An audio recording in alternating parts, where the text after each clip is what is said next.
Assalamualaikum warahmatullahi wabarakatuh. Apa kabar nih teman-teman semuanya? Semoga selalu dalam keadaan sehat ya. Kembali lagi sama aku Nadia.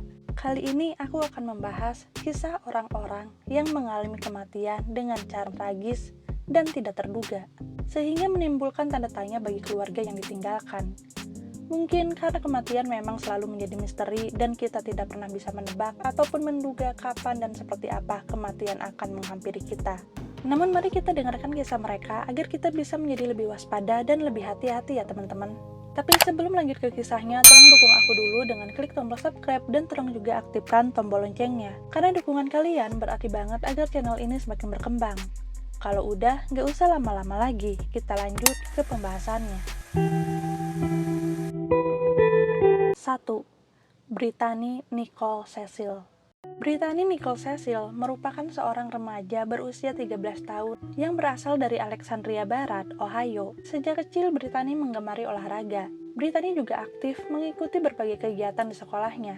Dia menjadi pemandu sorak dan juga ikut berkegiatan OSIS. Pada tanggal 16 Maret 2002, ada sebuah liga hoki nasional yang menandingkan tim Columbus Blue Jackets dan Calgary Flames. Orang tua Brittany yang bernama David dan Jody Naudasher mengetahui Brittany ini penggemar olahraga, apalagi olahraga hoki. Sehingga mereka pun memberikan hadiah sebuah tiket untuk menonton pertandingan hoki antara Columbus Blue Jackets dan Calgary Flames sebagai hadiah ulang tahun ke-14-nya. Walaupun ulang tahunnya jatuh pada tanggal 20 Maret atau 4 hari setelah pertandingan itu berlangsung. Brittany pun sangat senang dan pergi menonton pertandingan tersebut. Namun sebuah tragedi mengerikan terjadi di babak kedua. Saat itu sisa waktu pertandingan tinggal 12 menit 10 detik lagi. Sebuah tembakan Espen Knudsen dari Columbus Blue Jackets dibelokkan oleh Derek Morris dari Calgary Flames. Bola tersebut melayang keluar lapangan, melewati kaca di belakang jaring, dan jatuh tepat di pelipis kiri Brittany. Hal itu tidak terlalu menjadi perhatian orang-orang pada saat itu. Pertandingan pun kemudian dilanjutkan. Sementara Brittany yang pelipisnya terluka berjalan seorang diri menuju pos pertolongan pertama. Pada saat itu tidak terlihat sesuatu yang mengkhawatirkan dari Brittany. Yang terlihat hanya luka kecil yang ada di dahinya. Namun saat itu petugas pertolongan dengan sigap langsung membawa Brittany ke rumah sakit anak Columbus menggunakan mobil ambulans. Namun begitu sampai di rumah sakit, tiba-tiba sesuatu yang mengejutkan terjadi. Brittany tiba-tiba mengalami kejang, namun pihak rumah sakit berhasil mengatasi hal itu hingga akhirnya Brittany kembali menjadi stabil, dan luka kecilnya telah dijahit. Setelah itu Brittany pun kemudian dirawat, dan keesokan harinya pada tanggal 17 Maret 2002, keadaan Brittany sudah semakin membaik. Dia bisa berkomunikasi, tidak ada keluhan pusing ataupun nyeri. Bahkan Brittany bisa berjalan-jalan di sekitar rumah sakit. Namun ternyata ada sesuatu yang sangat mengerikan yang tidak diketahui oleh dokter teman-teman. Kalau ternyata terdapat robekan pada kepala Brittany yang menembus hingga arteri preterbalis kanannya yang memasuk darah ke bagian otak belakang. Arteri yang robek tersebut mengembangkan gumpalan yang ukurannya terus bertambah sehingga semakin menghambat suplai darah ke otak. Mengapa dokter sampai tidak mengetahui hal tersebut? Pada saat Brittany melakukan CT scan, robekan arteri vertebralis tersebut tidak tertangkap. Tanpa diduga, hal ini mengakibatkan kondisi Brittany tiba-tiba menduruk keesokan paginya, yakni pada tanggal 18 Maret 2002. Brittany tiba-tiba demam tinggi kemudian pingsan. Setelah dilakukan pemeriksaan kembali, baru tim dokter mengetahui telah terjadi robekan arteri dan gumpalannya saat itu sudah sangat besar. Dokter saat itu melakukan angiogram, yaitu prosedur pemeriksaan dengan bantuan foto ronsen untuk melihat kondisi darah arteri dan vena. Karena kondisinya sudah semakin parah, akhirnya dokter pun tidak bisa mengatasi kerusakan pada arteri vertebralis Brittany. Akhirnya, Brittany pun meninggal dunia pada tanggal 18 Maret 2002, 2 hari sebelum ulang tahunnya. David dan Jody tentunya sangat terpukul dan kaget atas kejadian tersebut. Niat hati ingin membahagiakan putrinya dengan memberikan tiket menonton pertandingan hoki. Namun hal itu justru malah mengantarkan putri mereka pada kematian. Brittany pun dimakamkan di Preble Memory Gardens Chapel di Alexandria Barat dengan diantarkan oleh 150 mobil yang mengiringi pemakamannya. Pihak dari Columbus Blue Jackets pun ikut mengantarkan Brittany ke tempat peristirahatan terakhirnya dan menyampaikan ucapan belasungkawanya. Knudsen dan Morris sebagai orang yang melempar bola merasa sangat menyesal atas meninggalnya Brittany. Keduanya sungguh tidak menduga hal itu bisa terjadi.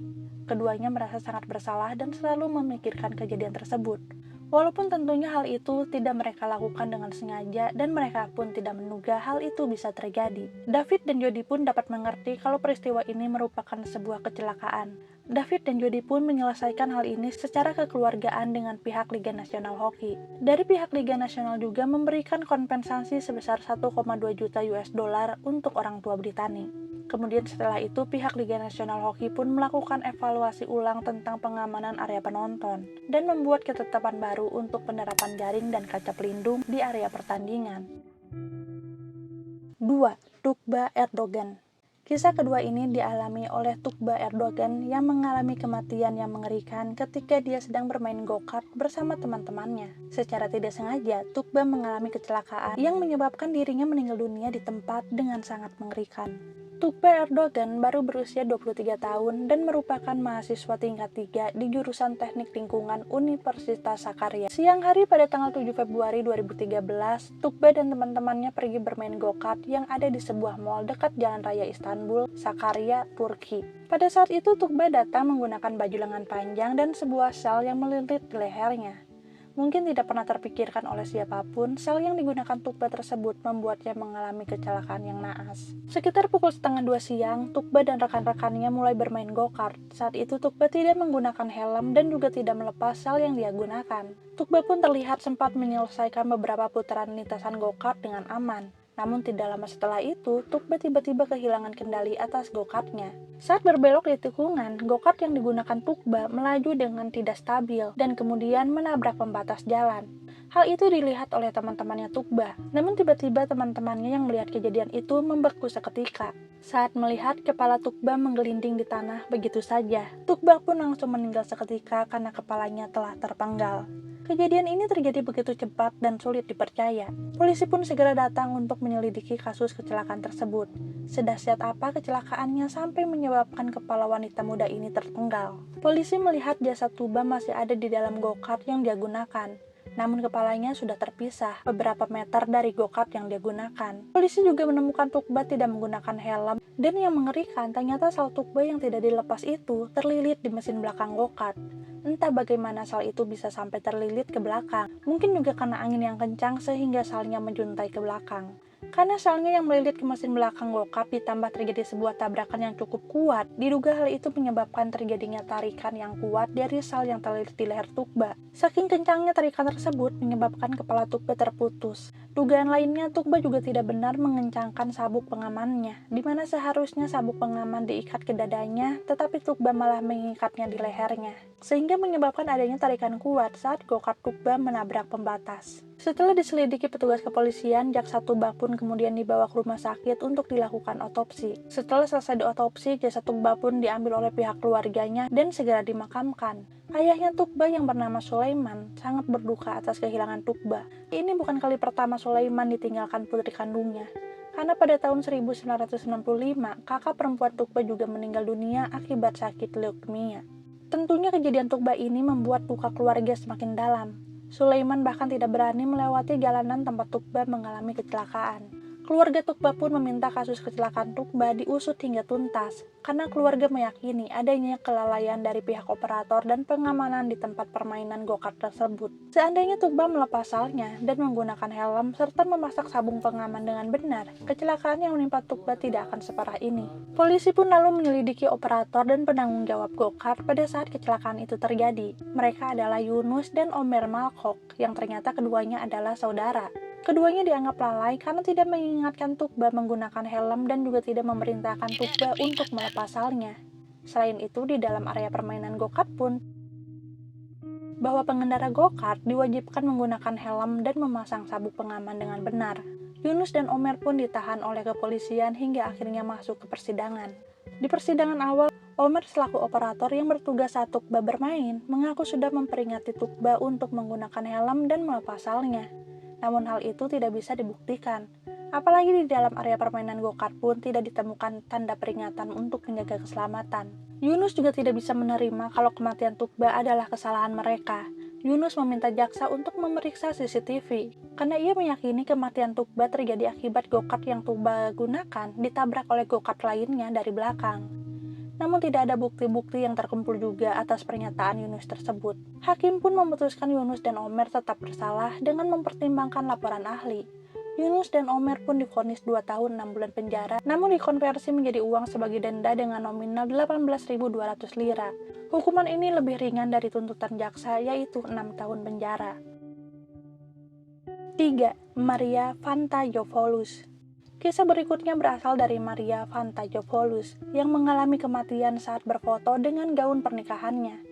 Kisah ini begitu miris karena Maria juga baru saja melakukan pernikahannya, teman-teman. Maria Vantajopoulos merupakan seorang wanita berusia 30 tahun yang bekerja sebagai agen real estate di Kanada. Maria baru saja melangsungkan pernikahannya pada bulan Juni 2012. Namun pada bulan Agustus 2012, sekitar 2 bulan setelah pernikahannya, Maria ingin mengikuti sebuah tren yang dinamakan Race the Dress. Tren tersebut pada saat itu cukup banyak diminati, di mana pengantin wanita akan berpose untuk foto sambil bermain-main menghancurkan gaun pengantin mereka. Maria sendiri ingin mengabadikan gaun pengantinnya dengan berfoto di tempat yang indah. Dia sangat excited ingin bersenang-senang dengan gaun pengantinnya tersebut. Pada hari Kamis 23 Agustus 2012, sehari sebelum pemotretan, Maria terus membicarakan tentang pemotretan yang akan dia lakukan. Dia terlihat sangat bersemangat. Maria telah mempercayakan lokasi foto pada fotografernya yang bernama Louis Pagaki. Mereka pun sepakat untuk melakukan pemotretan di sungai Rawdon Hills yang berada di Quebec, Kanada. Pada tanggal 24 Agustus 2014, di hari naas itu, Maria hanya pergi dengan para fotografernya. Suami ataupun keluarganya tidak ada yang bisa menemani. Awalnya pemotretan itu pun berlangsung lancar. Maria tampak cantik dengan gaun pengantinnya. Sampai tibalah Maria berpose sambil berenang di sungai Rawdon Hills tersebut, sekitar pukul 2 siang. Namun tiba-tiba saat gaun pengantinnya sudah terendam air, Maria mengatakan kalau gaunnya menjadi berat dan dia sulit bergerak. Karena gaun pengantinnya menyerap air semakin banyak, akhirnya Maria pun terbawa arus karena tidak bisa lagi menahan beratnya gaun pengantin yang dia kenakan.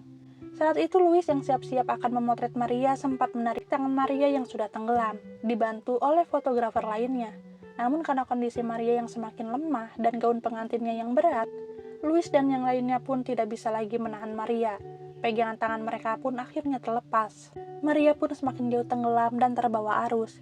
Louis pun berusaha untuk menyelam juga mencari Maria. Dia mengatakan sudah berusaha sekuat tenaga untuk menyelamatkan Maria, namun saat itu mereka kehilangan Maria. Beruntung ada seorang penyelam yang sudah mengetahui kondisi sungai mau menjadi sukarelawan untuk melakukan pencarian pada Maria. Penyelam itu pun mulai melakukan pencarian pada Maria yang ternyata sudah tenggelam ke dasar sungai, teman-teman. Dan pada pukul 4:30 sore, akhirnya Maria pun ditemukan dalam keadaan yang sudah meninggal dunia. Tentunya berita tersebut menjadi pukulan besar bagi keluarga Maria, terutama suaminya. Mereka pun menolak berbicara pada media. Namun pihak keluarga Maria mengucapkan terima kasih pada penyelam yang telah menemukan Maria dan mereka berharap pemerintah bisa menerapkan langkah-langkah keamanan agar kejadian seperti ini tidak terjadi lagi. Sementara Louis dan salah satu fotografer lainnya sempat dirawat di rumah sakit karena mengalami syok yang parah. Tentunya hal ini tidak terduga dan menjadi pukulan berat juga buat mereka. Nah itu dia teman-teman, 3 kisah kematian yang datang secara tidak terduga dan begitu tiba-tiba. Semoga para korban bisa tenang di sana dan keluarga juga diberikan ketabahan. Dan semoga kita juga bisa mengambil pelajaran dari kisah-kisah tersebut, agar bisa lebih berhati-hati lagi. Terima kasih telah menonton video ini sampai selesai, jangan lupa untuk klik tombol like dan share-nya.